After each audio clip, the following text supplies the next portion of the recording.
Alright.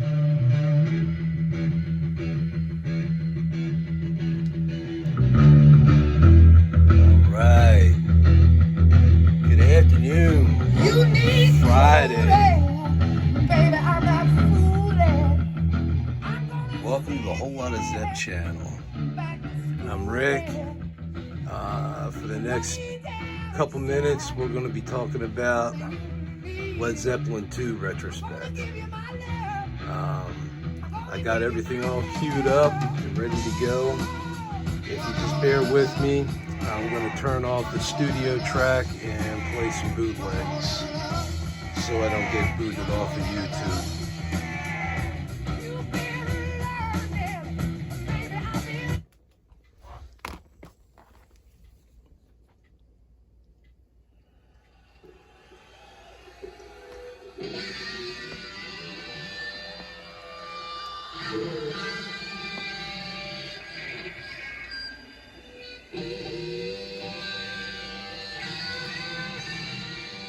Alright, sorry about that.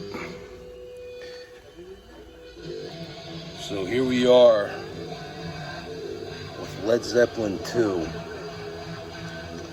And here on the turntable is the super van. It's a Real Riders. And if you look on the back, it says the Brown Bomber, which was this album's nickname. Not because people thought it crapped out. It just took pretty much the nation by storm. This is the album that was recorded in under 32 hours while they were touring with their Led Zeppelin 1 album. And considering Led Zeppelin 1 had, I believe, 8 songs on it, that's not very much material for a heavy band to do a concert with. So what they were doing, much like the Grateful Dead and the Allman Brothers, Leonard Skinner, bands of that nature, they would go into long jam sessions and throw in cover tunes just to build up the time that they're on the stage, because they really wanted to perform for the audience and give them what they wanted. They were very dedicated. And here is, you can hear in the background, train kept it rolling all night long. In the early years of Led Zeppelin, they were big on playing that number, because that was the number they started off with when they first got together in Jimmy Page's rented studio. So now here we are with Led Zeppelin 2, and again, this has 8 songs on it, and Robert Plant is now developing more of a lyrical sense to his repertoire, and he's now throwing in reference to the books from J.R.R. Tolkien, The Hobbit.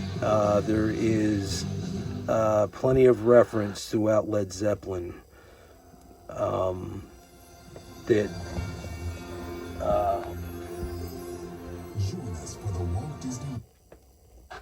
don't need Walt Disney on while we're doing Led Zeppelin. So it kind of threw me off track on what I was saying. So anyway, Robert Plant is incorporating tidbits of J.R.R. Tolkien's books, and taking bits and pieces and throwing them into his songs, their songs, excuse me, and it worked out really well.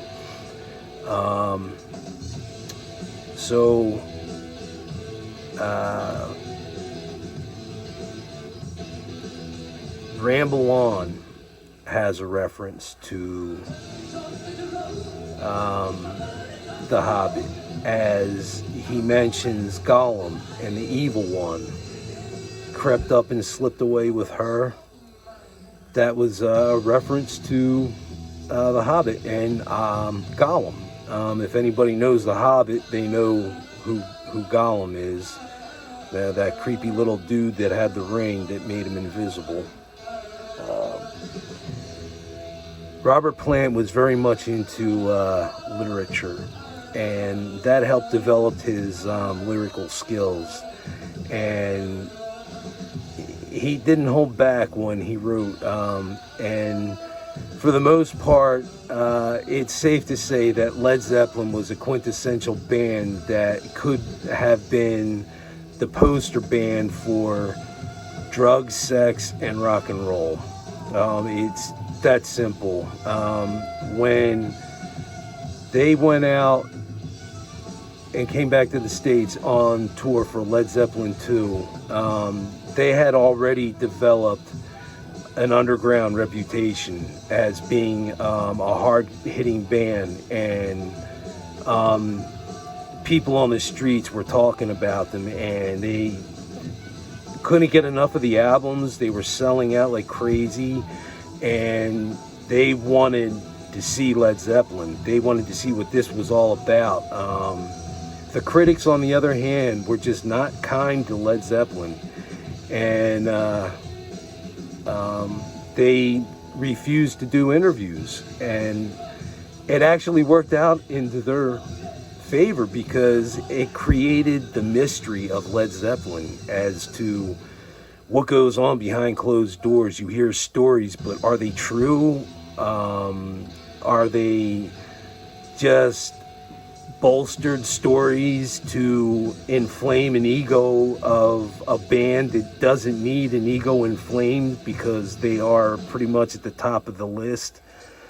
Who knows? But there's been plenty of stories written about Led Zeppelin, and they love to perform out in California, and their choice of stay out there was the Hyatt House, which was commonly known as the Riot House when Led Zeppelin showed up.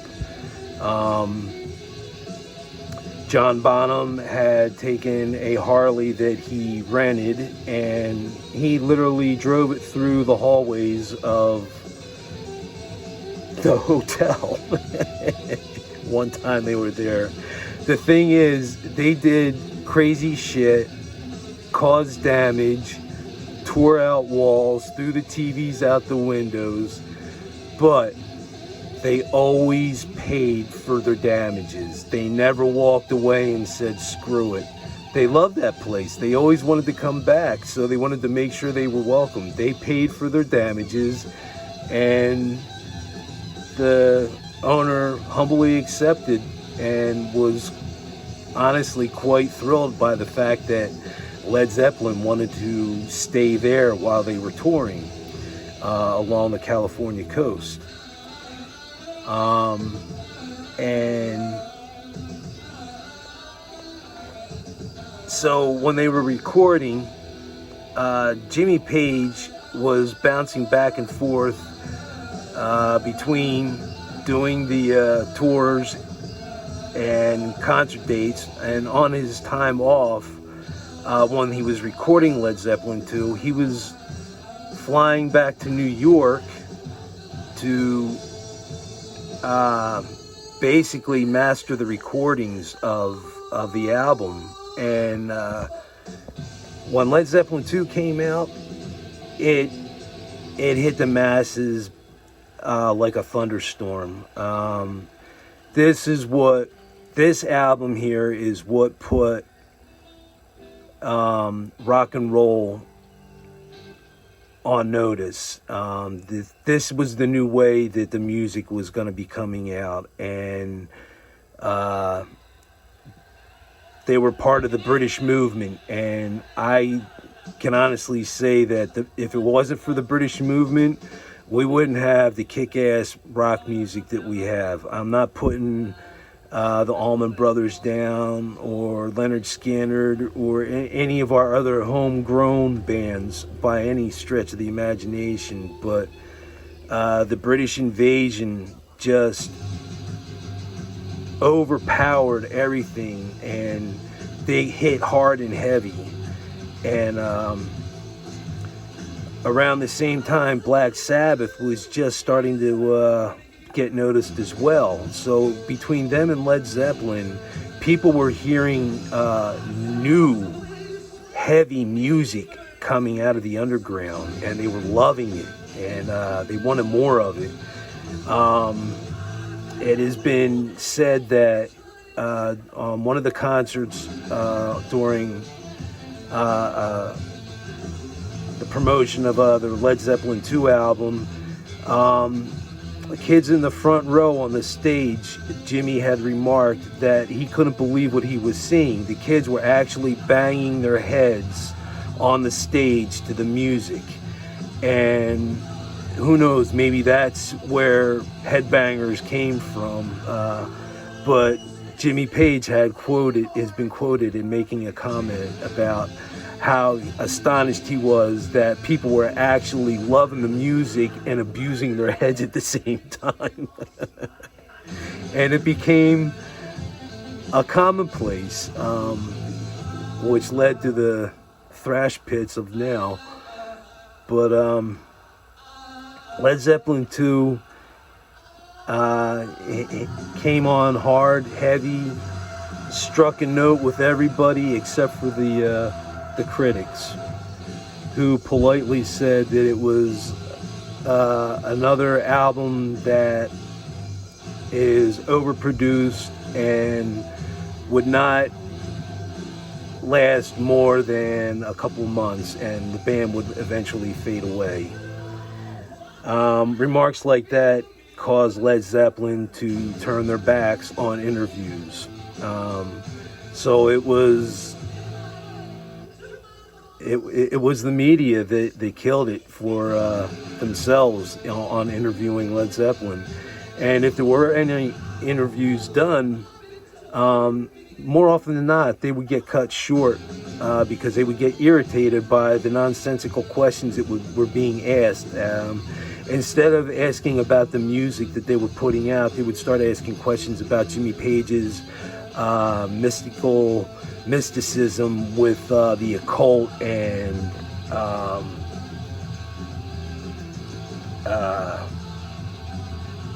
I can't remember the guy's name that he bought the castle from over in Scotland. It'll come to me. So they belted out these songs, polished them. Jimmy put them on the album, master recorded it on the vinyl, and a whole lot of Zepp, or a whole lot of Zepp. That's me, dude. Whole lot of love, rather. That's where a whole lot of Zepp came from. As if any of you didn't know, that's where I took a whole lot of Zepp from. Whole lot of love was a big request. That one and Heartbreaker. They were actually, there was not one song on the first two albums that did not make the top charts, at least in the top 20 to top 10. That is pretty damn good for 16 songs and 2 albums on a band that just started to get their feet wet. So at one point they were approached by the record company and saying that, why don't you scale down your Whole Lot of Love so we can put it on a 45 and everybody can purchase it and get airplay. And Jimmy said, that's not the way we work. As a matter of fact, there is only one early original example of a Led Zeppelin 45 that was released, and it was part of PJ Proby's project, and it never got on the album, but there was other stuff that Led Zeppelin did with that project. However, the song Hey Hey What Can I Do was on the flip side of the Immigrant Song, and that is the only example in the early days that you will see of a 45 that Led Zeppelin put out. He refused to have his songs cut short just so they could be put on a 45 and listened to on the radio. He refused it. He said if people want to listen to it, they'll buy the album, or the radio stations are going to start playing the songs off the album. And he dictated what went on, and he got what he wanted. He didn't pull any punches. He played it straight, and he had Peter Grant, who was just an enormous presence and personality in general. So having him behind Jimmy Page was like having a truck full of Rottweilers. So Led Zeppelin, they dictated what they wanted and how they wanted things done, and they weren't going to allow any record contract or record company or anybody in the media tell them what they need to do or how they're supposed to run their music. They were asked to start playing songs like Somebody from the Box Tops, just to get short numbers in, just so the record company could throw 45s out and make money off of it. And they signed this contract before they even saw Led Zeppelin, from Led Zeppelin 1. They just heard that this band was so phenomenal that they just had to sign them based off of what they heard. There was some regrets after they signed without knowing who they were or hearing anything about them, but in the long run, I can assure you that Atlantic Records was quite happy with Led Zeppelin carrying their label. And they did so all the way up until 1975, when Jimmy Page created their own label. And it had mild success. It worked for Led Zeppelin because they were able to make their own music off of their own record label, which was why after Physical Graffiti you start seeing signs that show the original painting, which was called Evening Fall of Day. The Swan Song was altered a little bit because the right hand on the original painting was behind the guy's head, and Led Zeppelin put both the hands reaching up towards the sky so they could use the picture without having any infringement issues. So, a famous band who had signed on with the Swan Song label would be Bad Company. And that would be their first album, Desolation Angels. That was their first Swan Song label. And that coincidentally was Led Zeppelin's first band outside of their own band to sign with them. And unfortunately, Bad Company didn't last too long.